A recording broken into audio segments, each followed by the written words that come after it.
क्या होगा? क्या अभी भी बांग्लादेश और पाकिस्तान के रिलेशन जो हैं वो वैसे ही दो बिछड़े भाइयों जैसे रहेंगे, या अब फिर से वही कुछ हो जाएगा जो पहले था?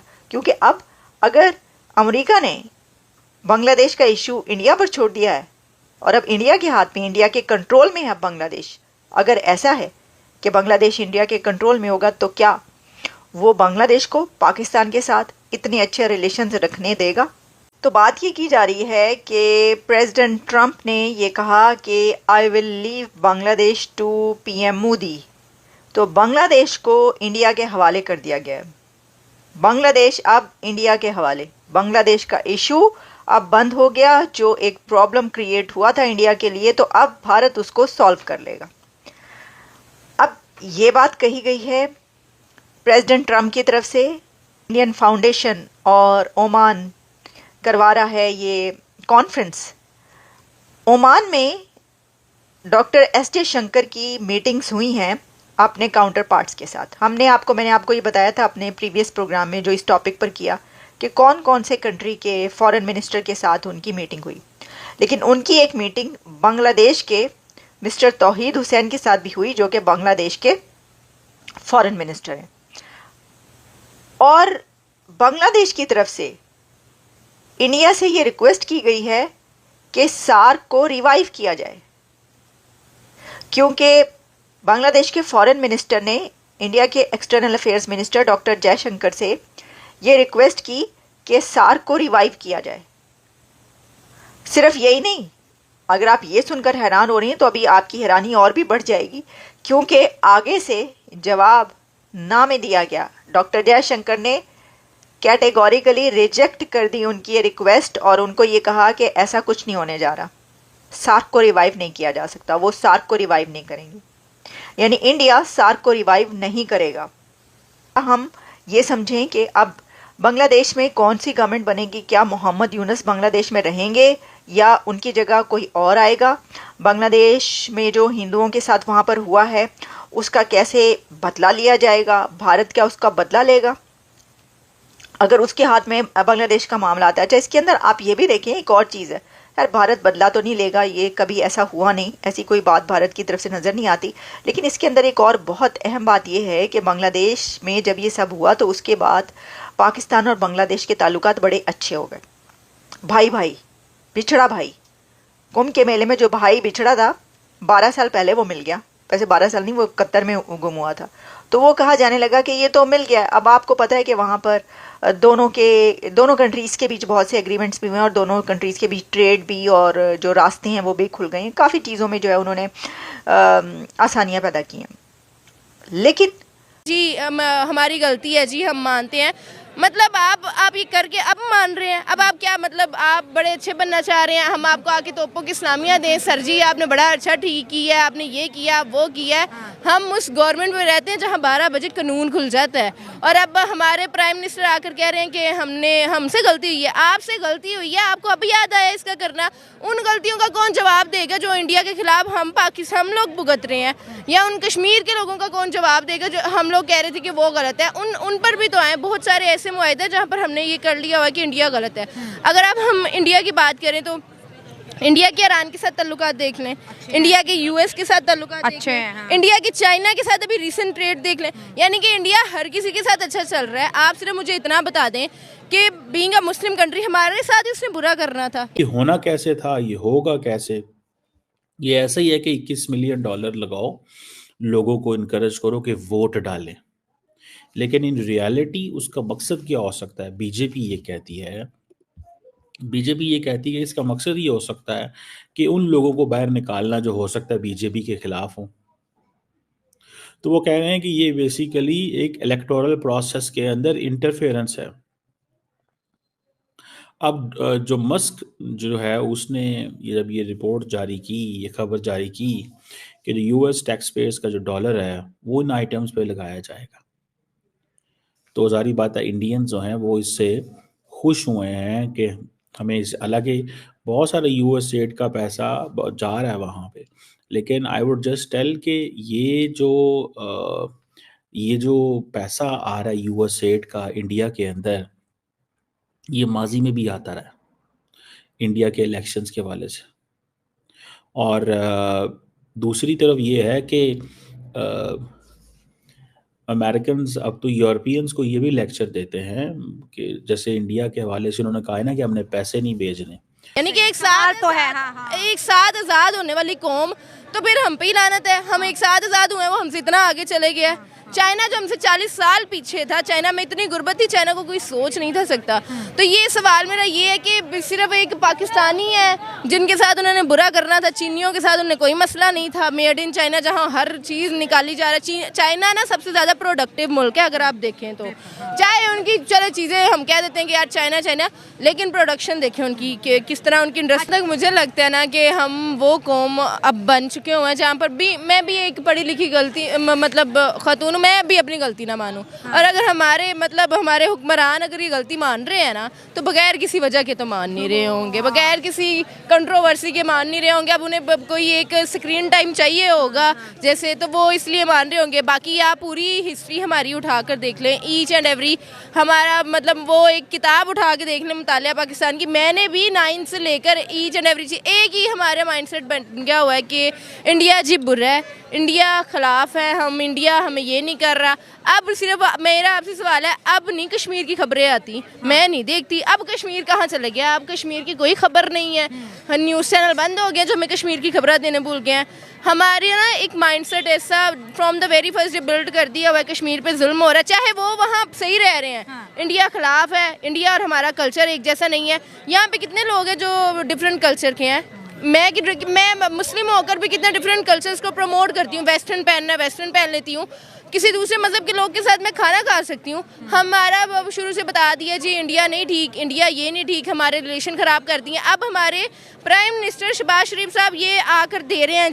जय हिंद दोस्तों, पीएम मोदी के अमेरिकी दौरे में कई बातें महत्वपूर्ण हुई, जिनमें कई बातों के अलावा सबसे बड़ी बात यह थी कि पीएम मोदी को डोनाल्ड ट्रंप ने बांग्लादेश का मुद्दा अपने आप हल करने के लिए कहा और कहा कि अमेरिका इसमें कोई भी इंटरफेयर नहीं करेगा। इस बात को लेकर अब सारा वर्ल्ड मीडिया इस बात कर रहा है कि अब बांग्लादेश के क्या होने वाला है। दरअसल भारत तो पहले ही जिसकी त्योरियां बांग्लादेश से चढ़ी हुई है। बांग्लादेश ने एंटी भारत रुख अपनाकर जहां पाकिस्तान को मदद की, वहीं चाइना के साथ भी अपना होने का प्रमाण दिया। इस बात को लेकर भारत में तो काफ़ी चर्चाएं हो चुकी है। अब अमेरिका में हुई इस चर्चा के बाद पाकिस्तान और बांग्लादेश में हाहाकार मचा हुआ है। दरअसल मोहम्मद यूनुस वो खिलाड़ी है जिसने पहले अपनी पार्टी बनाकर बांग्लादेश में इलेक्शन लड़ा, लेकिन बाद में वो अमेरिका में जाके सेट हो गया और वहीं पे उसने 2 नंबर के अमेरिकियों से मिलकर और बांग्लादेश में तख्तापलट करवाया, जिसका नतीजा अब सारी दुनिया देख रही है। लेकिन ये ज़्यादा देर चलने वाला नहीं है, क्योंकि अब बांग्लादेश में भी बगावत शुरू हो गई है और वहाँ की पार्टियां कह रही कि इलेक्शन कब करवाओगे, जबकि ये इलेक्शन को आगे से आगे टालता हुआ जा रहा है। इस बात को लेकर अब सारी दुनिया भी सतर्क हो गई है। वहीं भारत जैसे देश जिसको 3 तरफ से बांग्लादेश से लगता है, इस बात से भी चौकन्ना है कि कोई मुसीबत पड़ने पर बांग्लादेशी भारत में ना घुस सके। अब इस बात को सारी दुनिया मानती है कि अब भारत कार्रवाई करेगा और भारत ने ये संकेत भी दे दिया है कि या तो बांग्लादेश सुधर जाए या फिर कार्रवाई की जाएगी। भारत ने वहां होने वाली हिंदुओं की हत्या पर तो रोष जताया, लेकिन बांग्लादेश में क्या हुआ इस बारे में अभी तक अपने पत्ते नहीं खोले। अब जब भारत पत्ते खोलेगा तो भला बांग्लादेश में यूनुस का टिकना कितना मुश्किल है, ये सारी दुनिया जानती है। अब इस यूनुस को सरकार चाहिए थी और ओहदा चाहिए था, इसलिए इसने जाल बुनता रहा और पहले अपनी पार्टी बनाई। जब पार्टी कामयाब नहीं हुई तो ये अमेरिका भाग गया और वहाँ से शांति पे नोबेल पुरस्कार तक इसको दिया गया और अब इसने बांग्लादेश में तख्तापलट करके अपना राज्य स्थापित कर लिया है और भारत के खिलाफ जहर उगलना उसी दिन से शुरू कर दिया। लेकिन अब इसको अकल आई है कि ये अडानी से बिजली मांग रहा है और कह रहा है कि उसका पूरा पेमेंट करेंगे। अब दरअसल इसको समझ आ चुका है कि भारत के बिना बांग्लादेश कुछ भी नहीं है। भारत के बिना बांग्लादेश का एक दिन का काम भी चलने वाला नहीं है। वहीं पाकिस्तान जैसे इसके दोस्त इसकी दूर से दिखावे के लिए मदद कर सकते हैं, जबकि उनके पास खुद मदद करने के लिए कुछ नहीं है। और वो कंगाली की हालत में जी रहे हैं। ये सारे पाकिस्तान में हाहाकार मचा हुआ है, लेकिन मोहम्मद यूनुस को समझने में ये देर लग रही है। अब देर नहीं होने वाली, क्योंकि अमेरिका ने अब सीधा इशारा भारत की तरफ कर दिया है। पीएम नरेंद्र मोदी को दिए गए अपने एक बयान में डोनाल्ड ट्रंप ने कहा कि भारत ही इस मुद्दे को हल करे और भारत जिस तरह चाहे उस तरह इस मुद्दे को हल कर सकता है। अब देखा जाएगा कि आगे पीएम मोदी क्या करते हैं। दरअसल बड़े पैमाने पर इसके खिलाफ कार्रवाई भी शुरू हो गई है। वहीं नवाज शरीफ ने जिस तरह भारत का नाम लेकर और पीएम मोदी का नाम लेकर कहा कि उन्होंने पाकिस्तान के साथ कुछ नहीं किया, जबकि पाकिस्तान ने ही उनके खिलाफ काम किया। इस बात को अब सारी दुनिया कह रही है कि पाकिस्तान भारत से दोस्ती करने का कैसे इच्छुक हो रहा है। इस बात में कोई शक भी नहीं दिखता। वहीं भारतीय जनता पार्टी ने ये साफ कर दिया है कि भारत में इन्वेस्टमेंट ना किया जाए। दरअसल इसके पीछे कई कारण हैं। उसने कहा कि ये इन्वेस्टमेंट सिर्फ इलेक्शनों के टाइम ही अमेरिका करता है, जिससे ये होता है कि सारे इलेक्शन पर अमेरिका की नज़र रहती है और वो चाहे तो हेरा फेरी करने के भी चक्कर में रहता है। लेकिन इस बात को अब भारत समझ चुका है। भारत ने मदद करने बंद करने के बाद कुछ नहीं कहा, बल्कि और खुशियां मनाई। इस बात को लेकर अब सारी दुनिया में चर्चा हो रही है कि भारत ऐसा कैसे कर रहा है। दरअसल भारत को इस मदद की ज़रूरत पहले भी नहीं थी और अभी तो क्या होगी।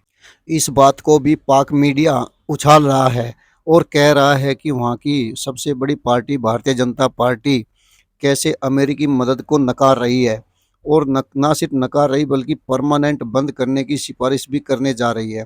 दरअसल वो ट्रंप प्रशासन छोड़ो, उससे पहले अमेरिकी प्रशासन को भी इसके लिए दोषी मानती है कि भारत में मदद के नाम पर ही हंगामे कराए जाते हैं। इसी बात को लेकर अब सारी मीडिया में भी चर्चा छिड़ चुकी है कि बीजेपी, जो कि वहाँ की रूलिंग पार्टी है और सबसे बड़ी पार्टी है, वो अमेरिका की मदद नहीं चाहती। आगे आप वीडियो देखें, वीडियो को लाइक व शेयर करना ना भूलें। धन्यवाद। तो यूरोपियंस को ये भी लेक्चर देते हैं कि भाई अगर चंद हज़ार डॉलर की एडवर्टाइजिंग जो है उसकी वजह से आपकी जो डेमोक्रेटिक प्रोसेस कमज़ोर हो गया है या वीक है या इस काबिल नहीं रहा, तो ये समझ लें कि ये इंतहाई कमज़ोर प्रोसेस था। और ये जो बीजेपी ने अब तो सवाल उठा दिए ना, बीजेपी के हैं अमित मलविया साहब, जो बीजेपी के सोशल मीडिया सेल के हेड हैं। उन्होंने कहा ये फॉरेन फंडिंग के जो इसका क्या कंसर्न था, ये इंटरफेरेंस है, एक्सटर्नल इंटरफेरेंस है इंडिया के इलेक्टोरल प्रोसेस के अंदर। भारत के अंदर भी एक बहस चल पड़ी है और वो बहस ये है कि यूएस एड जो है वो इंडिया ना ही आए तो अच्छा है। उसकी वजह ये है कि जो डॉज है, डिपार्टमेंट ऑफ गवर्नमेंट एफिशिएंसी, जिसको ट्रंप साहब के इंतहाई करीबी दोस्त, कॉन्फिडेंट और ट्रंप बड़े मुतासर हैं उससे, वो कहते हैं कि मैं जो है वो कोशिश कर रहा हूँ कि जो अमेरिका का जो बजट डेफिसिट है उसको कम किया जाए, हमारी इनकम कम है, हमारे खर्चे ज़्यादा हैं। तो उन्होंने बहुत सारे यूएस एड, जिसका वो $42 बिलियन के करीब बजट है, बहुत सारा पैसा दुनिया में भेजना बंद कर दिया। इंडियंस बड़े खुश हैं कि जी ये जो डॉज ने $21 million voter turn out in India के लिए भेज रहे थे, वो उसको कैंसिल कर दिया। इट मीन्स कि बेसिकली इंडियंस कह रहे हैं कि इस पैसे से इंडिया के अंदर इन्वॉल्वमेंट होती। अभी तक जो एलन मस्क हैं उनके मुताबिक उन्होंने को तकरीबन $1 बिलियन के करीब दुनिया में जो इंटरनेशनल एड थी वो कैंसिल कर दी है, जिसमें $21 मिलियन इंडिया में टू बूस्ट वोटर टर्नआउट, यानी कि वोटर टर्नआउट बढ़ाने के लिए था। जो भारतीय जनता पार्टी है वो ये कहती है कि ये एक्सटर्नल इंटरफेरेंस है इंडिया के इलेक्टोरल प्रोसेस में। अच्छा, आपने पाक मीडिया को सुना किस तरह बता रहा है कि बांग्लादेश का पाप का घड़ा अब भर चुका है। दरअसल बांग्लादेश में भारत ने जो मदद की है उसको कोई कैसे भुला सकता है। भारत ने ही 1971 में इस देश को देश बनाया, वरना तो ये पाकिस्तान का एक छूटा हुआ हिस्सा ही था। और पाकिस्तान इसको कैसे रखता था ये सारी दुनिया जानती है। इसकी क्या हालत थी ये भी सारी दुनिया जानती है। अब बेगम जिया को भारत में आए हुए काफ़ी दिन हो चुके हैं। ऐसे में मोहम्मद यूनुस चाहता है कि उसकी सरकार चलती रहे और उसके वो सरकार जो बिना चुने हुए चल रही है वो ही चलती रहे और शेख हसीना भारत से ना आए, और वो सत्ता को आगे और आगे, चुनाव को और आगे करता हुआ जा रहा है। इसी बात को लेकर अब सारी दुनिया में चर्चाएं छिड़ चुकी है। वहीं पीएम मोदी की अमेरिका यात्रा के बाद जिस तरह डोनाल्ड ट्रंप ने बांग्लादेश को उनके हैंडओवर किया, उससे इसको सर्दी लगनी जरूरी है। अब इसको सर्दी लग भी चुकी है क्योंकि पीएम मोदी किस तरह कार्रवाई करते हैं ये इसको भी मालूम है और वो अभी कार्रवाई जल्द ही होने वाली भी है। इसकी शुरुआत हो भी चुकी है और अभी इसके बड़े पैमाने पर होने की उम्मीद है। हो सकता है 1-2 महीने के अंदर ही इसको वहाँ से हस्तांतरित कर दिया जाए और शेख हसीना वाजिद की सरकार फिर से वहाँ स्थापित हो जाए या नए इलेक्शन हो।